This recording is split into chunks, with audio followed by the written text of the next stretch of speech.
Gone with the Wind is a surefire contender for one of the finest motion pictures ever made, America or not.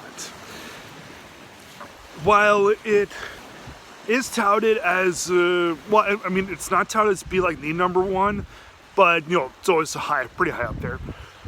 It may be my personal favorite. I always rank Gone with the Wind and Citizen Kane as my number ones, and for good reason too. So I'm going to talk about why Gone with the Wind is my personal favorite and what makes it a great film in general. So it's based on Margaret Mitchell's novel about the Civil War in Georgia, and the protagonist is this feisty, really mean, self-centered young woman named Scarlett O'Hara. Her family is filthy rich. She's really spoiled. She gets really everything that she wants. And the one thing that she wants more than anything in the world is to marry Ashley Wilkes, who is, in the movies, played by Leslie Howard. And yeah, she wants to marry him more than anything else in the world.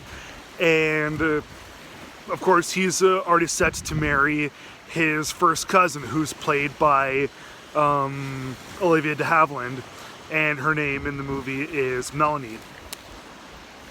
And so while we see Scarlett be really cruel and be a bitch, I guess you could say, there's just something extremely appealing about Vivien Leigh, who's the legendary actress who portrays Scarlett. Like, she's an amazing actress. She's beautiful. She's a little too well developed and a little too deep in order for us to really hate her.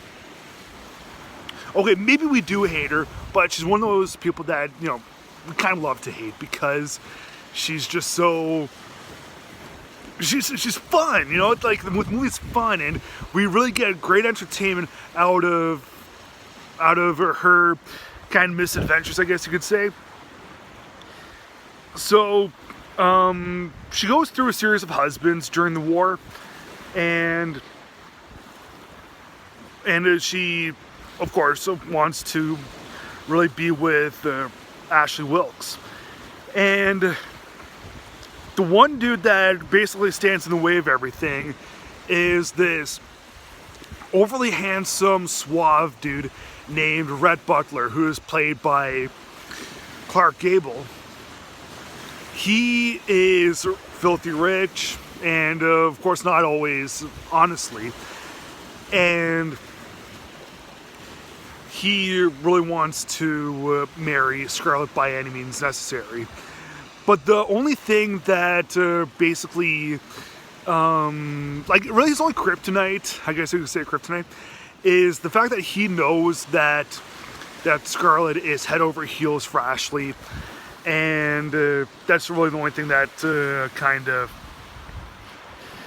makes him a little bit iffy with the whole situation. Kind of makes him have second thoughts about everything. And yeah, we get Scarlett being with a bunch of men, including Rhett. They're on an on-again, off-again relationship. It's fun, and yeah, the whole movie, it's basically like, okay, it's very beautiful to look at. I mean, you have the really nice clouds and the really beautiful wardrobes and the landscape of everything. That all looks really, really nice. But these characters are so deep and so relatable and so real. It feels like and a lot of it's pretty entertaining. Look, I grew up in the days of Jerry Springer and Maury Povich. I grew up in that. I grew up watching those shows, right? So when I'm watching Scarlett say, and also the whole on and off relationship with Scarlett and Rhett, it's kind of like it's kind of like watching Friends with Ross and Rachel's whole we were on a break, and and it's like, I hate Ross, I love Ross, hate Ross, I love Ross, and in this one it's I love Red, I hate Red, I love Red, I hate Red. It's really a lot of fun to see, but because it's actually believable and relatable and pretty deeply drawn, that's ultimately what makes it a really timeless piece. Because if they weren't relatable at all, and if they were just cheap cardboard cutouts, this would not have lasted almost 100 years. And of course, in the backdrop, we have the Civil War happening, and of course, Scarlett gets to learn about patience and understanding, and not being so self-centered, and regaining her family's wealth, and not ever wanting to be hungry again. All that stuff is good, but it's the foreground that's really where the entertainment lies.